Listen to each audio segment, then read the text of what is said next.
The Nintendo 64. I freaking love this system, dude. Yeah, the library is fairly limited, man. And we've been talking about this system quite a bit lately, especially with Analogue. These fools, right? Earlier, they announced that the Analogue 3D, their FPGA Nintendo 64 clone console, is no longer shipping Q1 2025. It's now coming in July of 2025, so we'll have to wait and see if they're going to delay it again when it comes around to that time. But we kind of figured that's when they were going to delay it too, because the 8BitDo controllers for the system were delayed till then. And 8BitDo and Analogue, their Analogue CEO is the CMO of 8BitDo, so they work hand in hand. You guys know that. But I'm not talking about Analogue today. We already did that video. We already talked about these guys. I am looking forward to this, but I had no idea that ModRetro, I love the chromatic. These guys, they made their little Game Boy Color FPGA system with that sapphire screen, the magnesium alloy freaking shell. It's an awesome little setup if you're really into Game Boy and Game Boy Color. I love the system. It's different than the Analog Pocket. They both have a place, I would say. If you're really into just Game Boy Color, the chromatic is freaking awesome. If you want like a portable FPGA system that's kind of like the Nintendo Switch that you could dock and play on your TV and play a shit ton of systems and arcade games. And yeah, like the Analog Pocket's kind of cool. But like I said, both systems, both handhelds, I feel, have their place. I own both of them and I love both of them.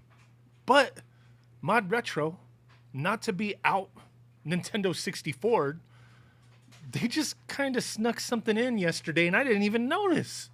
I thought their next system was going to be the Game Boy Advance. Now, we don't know 100%. Maybe it still will be. That was kind of the rumor, that they're going to put out a Game Boy Advance like announcement and put that out. But Palmer Luckey, yesterday, he stated, this is your last chance. After this, there is no turning back. You take the blue pill, the story ends. You wake up in your bed and believe whatever you want to believe. You take the red pill, you stay in Wonderland, and I show you how deep the rabbit hole goes. So obviously, a little reference here, right? And he, tagged ModRetro, his company, right? So, boom, what is this? He has a little image right here with the red pill and the blue pill. And there's two different logos. I think that's what the idea is that, like, hey, is it like the idea of like, hey, we haven't figured out the logo yet? Or is it like there's going to be two different versions? I don't know. But it's obvious. That says M64, ModRetro 64. What else can it be? The Nintendo 64. I mean, you could look at that all you want and be like, oh, it could be any number of things. Just because it says 64 doesn't mean it's going to be a Nintendo 64 console. Of course it is. Look at the dong controller peeking out from above. It is a Nintendo 64. So yeah, ModRetro obviously is working on a Nintendo 64 console. And it becomes even more obvious when you read the comments, as Miami Slice here says, man, what? I just bought the Analogue 3D. Yeah, you may have bought it. You pre-ordered it, but they didn't ship it yet. Man. Palmer Luckey responded, never too late to change your mind. So it's obvious. Yeah, you can get your refund. Analogue said you can get your refund. I'm not going to refund it because, I still want the Analogue 3D. And whatever they put this thing out, I want to see what's up with that, right?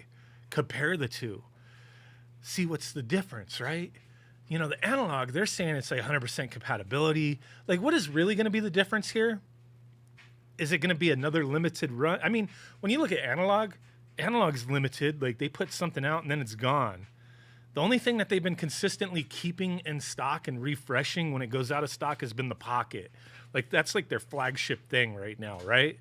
But everything else is like, once it's done, it just kind of disappears. So I don't think they're going to wind up keeping their 3D as a in-stock thing all the time. The Duo's been in stock for a while because it's not that in demand, I would believe. But I would imagine the 3D is not going to be something that's constantly in their store. But with ModRetro, I don't believe they're in the business of keeping things in stock either. Like, with the chromatic, it was their first edition, thing. And from the way it sounded with Palmer Luckey, it was more of a passion project. Like they weren't making money off of these things, maybe making money off of the games that they were selling and do still continue to sell. But that was a single run. It's done. You could still buy a chromatic from GameStop, their exclusive version. They still have them in stock, but the ones sold through ModRetro are all gone. They've been gone for weeks now. So I would imagine it's going to be the same thing with this. They may do like a fantastic line of colors or something, maybe certain colors, and that's it. And then once they're gone, they're gone. I have to wait and see. Just speculation. I don't know. But I am curious with this too, the red pill, blue pill thing with the two different logos. We have to wait and see what they mean by that. But you see, GameStop's even getting in on it. Get M or get out.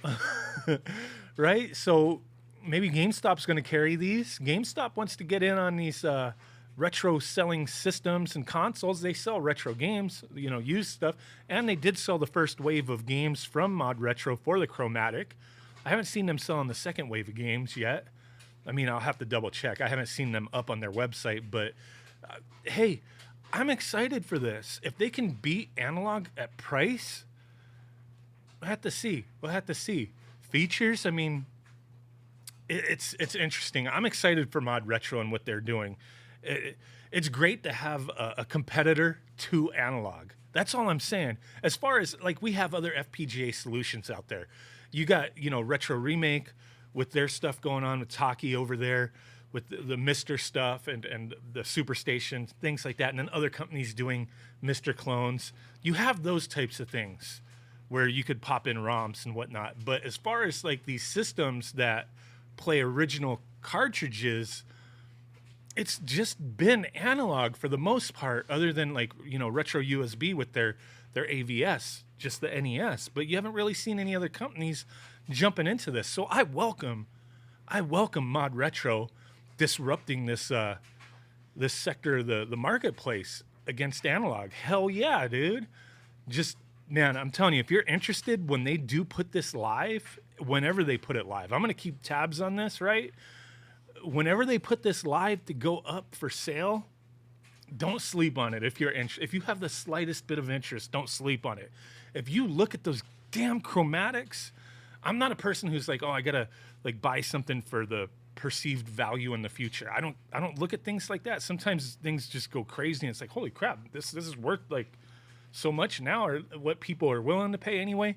But look at the chromatics, how much people are paying for them now. So it's like if you wanted a blue one or you wanted an orange one now, it's like you're not getting one for $200. You know what I mean? Maybe if you're lucky, you'll get one close to that from somebody you might know or whatever. But if you go on eBay, people are asking outrageous money for those things, dude. So if these go up and you got interest, jump on it right away. I'm just excited for what these guys are doing. I have no stake in any of this. I'm not connected to these guys at all. You know me, I just love, retro gaming. Nintendo 64 is one system that I have a lot of love for. So man, it tickles it for me, dude. So yeah, I'm excited for this. I can't wait to see what they do. So let me know what you think. Thanks for watching. Bye.